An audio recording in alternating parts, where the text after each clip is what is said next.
5. Yep. Bro, I'm like, come on, Russ. I mean, really? Do you not see the game? Maybe he's feeling or thinking it's a different game than what I'm watching, because I could have swore at one point in time, Skip, and I tweeted, I said, here's the thing. A game that should be up, you should be up by 30, you're down to 16 and a half. I say, now, the turnovers have decreased, has increased. The defense has decreased, equals loss. Now, don't worry about it. Oh, we got this. We're going to be all right. You ain't got this. Because that guy right there, the way he plays, I don't care if you put Michael Jordan and Larry Bird. If you allow him to play like that, you will lose. Michael Jordan, Larry Bird, you name any great, could not overcome a guy that turns the ball over like this. Because you know why, Skip? In the most inopportune times, the one thing you need to value is the ball. It's just like a quarterback, Skip. If a quarterback is turnover prone, he can go the whole game. It's just, Tony Romo, it's when you least expect it. You can ill afford to have him turn the ball over. What would he do in the most crucial time? What was the difference in the Tampa Bay Buccaneers from last year to the year before? Jameis. Turnovers. Jameis has talent. He was the first pick in the draft for a reason. I like Jameis, but I don't like that part because he's got a lot of Westbrook in him. Threw for 5,000, 33 touchdowns, but he had 30 turnovers. And the most inopportune. And he had 5 fumbles lost on top of 30 interceptions. Correct. So 35 turnovers. You can't win that way, so they went 7 and 9. Thank you. Well, I hate to say it, but if we step back for a moment, if Ja Morant makes his 3rd free throw, or if my Spurs don't go 0 for 7 from the free throw line in the 4th quarter, you could be looking at 0 for 5 as a team. And a lot of it swirls around Westbrook in the turnovers. So to your point, some more stats for you. Lakers history. They have now allowed 115-plus points for their first 5 games. That's a first in franchise history. So again, they're not even playing defense to undercut some of the turnover offense, right? Okay, so that works.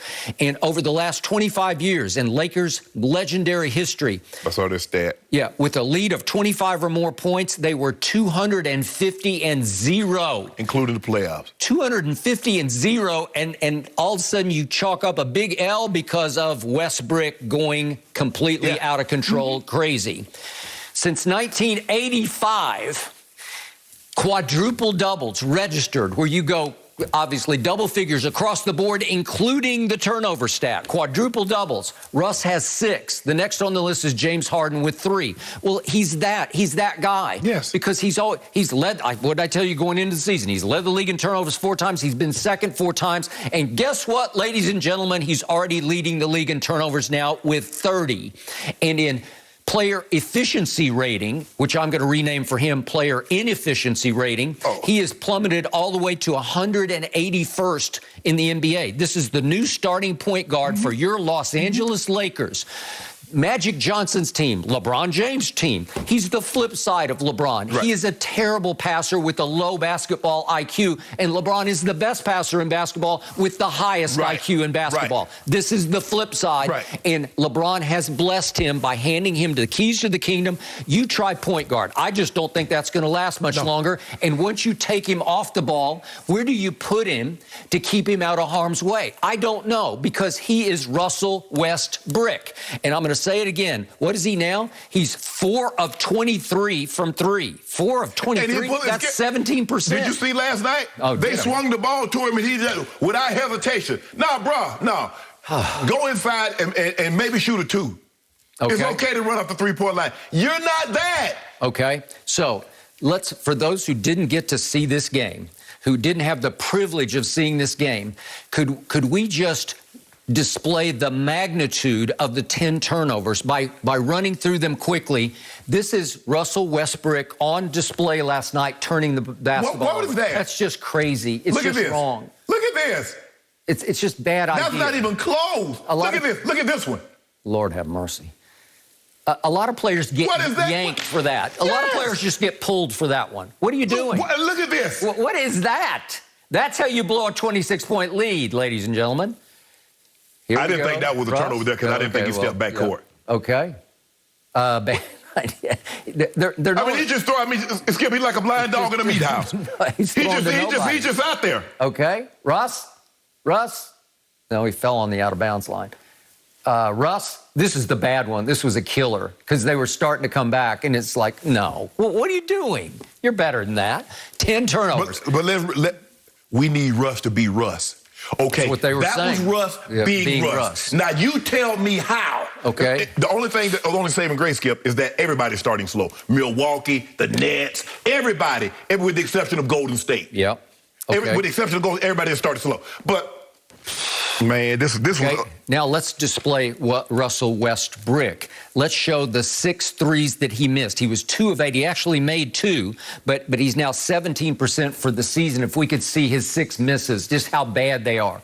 He's a bricklayer. And he shoot him like he's Steph. Yeah, I know. Actually, his form always looks pretty good. Of course. And then they just clang bang off the rim. I mean, I can see if they, like, rim out. I mean, they ain't even... No, what? Way short. Come on, Russ. Oh, you got this one wide open. They're just daring him to shoot that one. Do you blame him? Nope. Oh, there you are. That's an easy one. At least be close. Yep. At least be close. Okay, now to sum up the shame that you had to suffer and Laker Nation had to suffer last night, down the stretch of that game, over the last 27 seconds of this game, you get 3 looks at it from 3, all of them very good looks, to tie the game. Yes. And the shame of it is how badly all 3 missed. If we could see them in a row, please, starting with guess who. This is for the tie right here.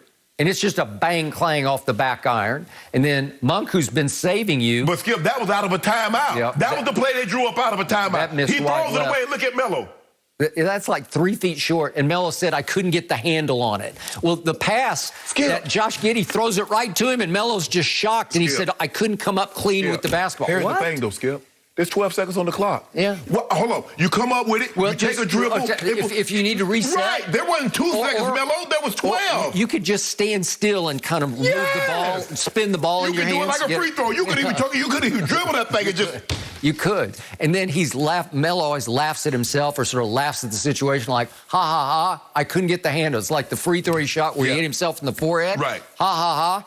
Well, guess who's fallen back to earth over the last 2 games, San Antonio and Oklahoma City? Melo is now 1 of 12 from 3 after he saved you in the first couple of games, especially against John, the Grizz on Sunday night. Look, Skip, I never really expected him to continue that hot streak, 6 of 8. That's not, I understand he shot 41% last year. He's more in line, probably 37, somewhere between 35 and 38% for a career. Okay, that's cool.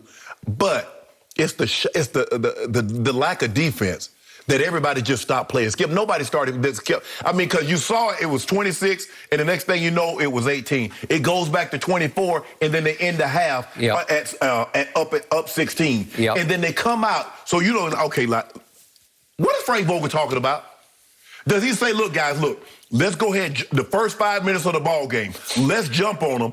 Because it's a young team, Skip. The longer you lead them around, the harder they're going to play. Now, they're young. They got young legs. They can run a lot longer than you can. So what you need to do is to put them away and say, you know what, not tonight. But they kept hanging around. They kept hanging around. And the next thing you know, Skip, they're like, hold on. We got this thing under 10.